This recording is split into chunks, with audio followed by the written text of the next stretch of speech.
빵끝님께서 윤석열은 건의사랑 내란중이라고 말씀 주셨고, 민키님께서 자격증도 있고 크크크.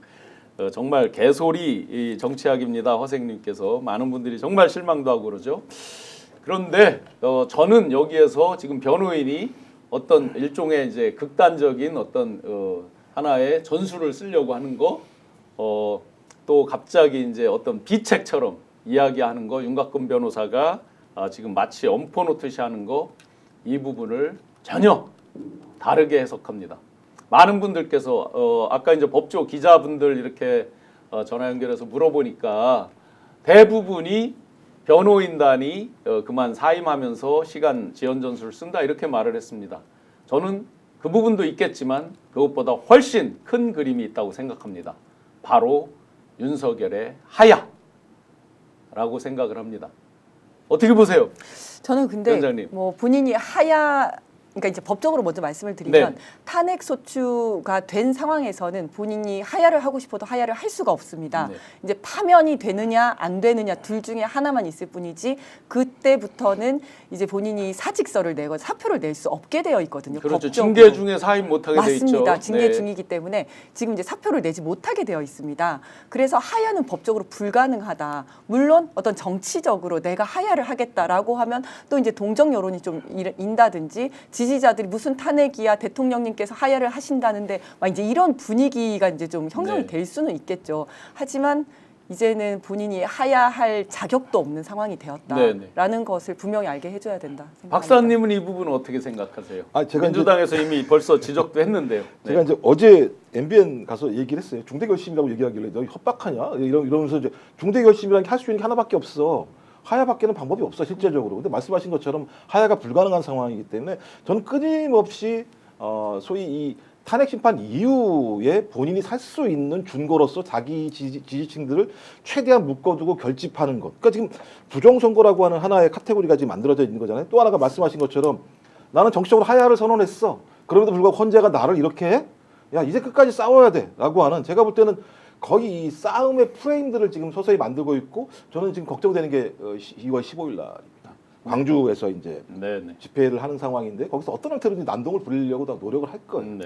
근데 그렇게 되면 예를 들면 지역과 이념으로 찢고, 그다음에 대통령은 자기가 하야를 결심했음에도 불구하고 이놈의 사법 좌파 카르텔이 나를 갖다 예를 들면 이런 식으로 만들었다라고 얘기를 하고, 그다음에 내가 했던 가장 중요한 이유 중에 하나는 부정선거를 막고 싶었던 거다라고 하는 방식을 통해서 탄핵 인용 이후라도 자기의 지지 세력들을 그것으로 끊임없이 결집해서 언젠가 자기가 다시 복권되려고 하는 방법이 아닌가라는 생각이 들어서 제가 볼 때 진짜 악마다. 네. 이 정도 상황이 나면 우리가 악마라고 봐야 된다. 네. 왜냐하면 자기가 잘못한 거 자기가 알 거거든요. 근데 자기가 잘못했다는 걸 알매도 불구하고 그렇게 행동한다는 건 본인 스스로가 지금 악마가 돼가고 있다고 봐야 됩니다. 네. 우리 시청자 여러분들, 시청자 여러분들께서 보시기에는 어떻습니까? 지금 이들이 일종의 이제 극단적인 어떤 방편, 비정상적인 방편을 뭔가를 쓰려고 하여튼 해책을 하고 있는데, 그게 우리 정기한 대표님이 많이 쓰시는 걸로 한번 해보겠습니다. 1번 하야다. 2번 그냥 단순히 변호인들 사입니다. 네, 저는 하야까지 고려하고 있다라는 거를 제가 턱 밑에서 본 윤석열의 심리로 한번 해석을 해보겠습니다. 윤석열 내란 우두머리가 네. 평생 검찰에서 하면서 승률이 한 몇 % 될 것 같아요? 승률이라고 위원장님. 하는 거는 네네. 기소를 했을 때 뭐 유죄를 받을 그러겠죠. 수 있는 승률요.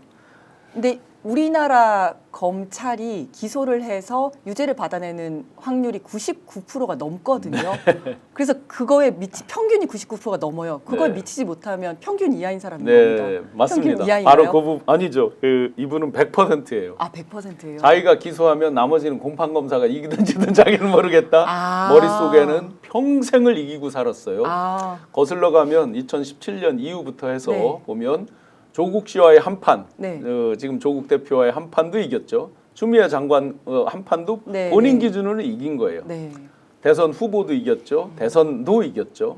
그러니까 평생을 살면서 져본 적이 없는 거예요. 지금 계엄도 성공했다고 생각하고 있잖아요. 본인은. 계엄은 절반은 성공한 거예요. 네. 이들 기준으로. 실제 제가 해석을 해봐도 네. 우리는 계엄이다 했다고 하지만 이들 기준은 절반 성공해서 우리가 피해를 보는 게 많아요. 정확한 것 같아요. 제가 네. 나중에 말씀드리겠지만 이 인사를 지금 하고 있잖아요. 네, 이 그렇죠. 인사하는 게 원래 실패한 내란의 우두머리가 하는 행동이 아니라 마치 성공한 쿠데타의 주역이 이 개국 공신들한테 자리 나눠주듯이 지금 이제 자기한테 협조한 사람들한테 승진 자리를 나눠주고 그렇죠. 있거든요. 그러니까 누가 보면 정말 성공한 사람 같아요. 그래서 네. 내란은 여전히 진행 중이다. 맞습니다. 라고 네. 보는 거죠. 그래서 제가 왜 윤이 하야까지를 생각한다라고 보냐면 윤이 정말 매사를 승패로만 재단을 하거든요. 이 사람이. 자기 사전에 지는 건 없는 거죠. 그런데 이제 요번에 비상계엄 뭐 이런 게 이제 실패했지만 아직 이겼다 졌다는 아니잖아요. 헌재에서 탄핵 파면 자기가 송두리째 인생이 날아가고 지는 겁니다. 그건 알고 있죠. 본인도 이미 알고 있죠. 그러니까 최선을 다하는 자기 기준에 최선을 다하면서 만약에 어떠한 상황이 오면 자기가 먼저 선제적으로 하야한다.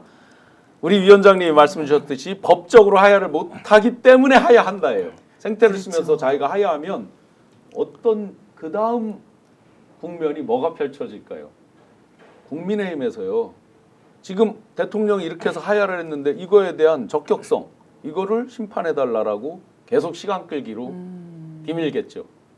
뻔한 시나리오로 보여집니다. 네, 네. 이 사람의 심리로 제가 경험했던 턱 밑에서 봤던 윤석열은 승패에서 지는 걸 못 참아요. 부글부글. 아니 저도 승부욕이 강하지만 네. 어떤 때는 지면 그대로 승복하고 인정하고 다시 네.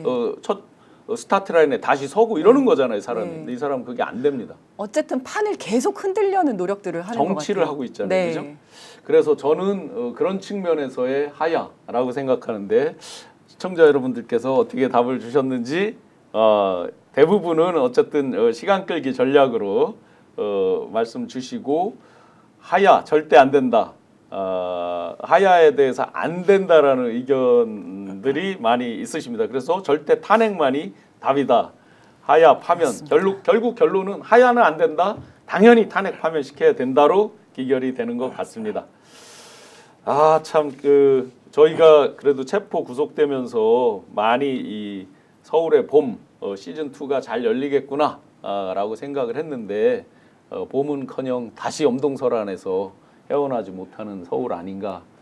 그러니까 이제 이 내란의 성격 자체가 친위 쿠데타이기 때문에 친위 쿠데타의 핵심적인 내용은 내가 못 먹은 걸 먹으려고 하는 거거든요. 그러니까 네. 못 먹은 데가 어디예요? 국회 하나 못 먹은 거거든요. 따지고. 그러니까 국회 하나를 먹기 위해서 집중적으로 여기다가 공세를 한 상황입니다. 그럼 나머지는 건재한 거거든요. 그러니까 대통령이라는 직책을 유지하고 있으면 내가 갖다 꽂아놓은 사람들이 분명히 존재하죠. 꽂아야만 놨겠습니까? 자기가 거기에 대해서 뭔가 다 가지고 있겠죠. 하나씩. 너무 잘못하면 안 돼. 이런 거 다 내용을 가지고 있는 사람들이 지금 최상목도 그런 거 아닙니까? 최상목이라 저도 마찬가지입니다. 전 제일 놀랐던 게 뭐냐면 비상입법기구 그래요. 제가 막 따지고 봐서 그래 못 봤다고 쳐. 뭐 이렇게 해서 살짝은 봤다고 쳐. 나중에 알았잖아요. 나중에 알았으면 이 내용 자체가 헌법을 무시하고 국회를 갖다가 깨부시려고 했던 거잖아요. 네. 그렇다면 본인이 자기 입으로 헌법과 법률을 얘기하면 안 되죠. 근데 상설특검 얘기했더니 그게 헌법과 법률을 따져봐야 된다는 얘기를 하는 작자들이에요. 그러니까 저는 어떻게 그 입에서 그 얘기가 똑같이 두 개가 나올 수 있는 건지를 모르겠는데 그런 자들이 제가 쭉 깔려 있다고 보는 거죠. 그러니까 저는 마지막까지도 아마 1차로는 파면이 당하게 되면 일부가 좀 쓰러질 거라 생각이 들고요. 네. 그 이후라도 어떤 형태 똘똘 뭉쳐서 5월 조기 대선에서 지더라도 예를 들면 최대한 박빙선까지 올라가게 만드는 어떤 노력을 통해서 소위 그러니까 재물로서 윤석열은 바치되 국민의힘과 보수 또는 극우 세력들 같은 경우는 어떤 형태든지 자기의 지분들을 확보하는 방식으로 갈 거라는 생각이 들고 네. 나중에는 뭐 진다고 하더라도 제가 계속 말씀드립니다만 또다시 사면 복권을 통해서 윤석열이라는 자가 정치적으로 다시 복권되는 것을 누리고 있는 상황이 네. 꽤 있기 때문에 저는 이 부분과 관련해서는 저희가 철저히 이 부분에 대해서 그래서 특검이 필요한 거죠. 끝까지 사실들을 파악을 해서 국민들이 이 자들이 얼마나 무도한 자들인지 그리고 이 자들에게 사면은 존재하면 안 된다는 부분들을 명확히 보여줄 필요가 있는 거죠. 네.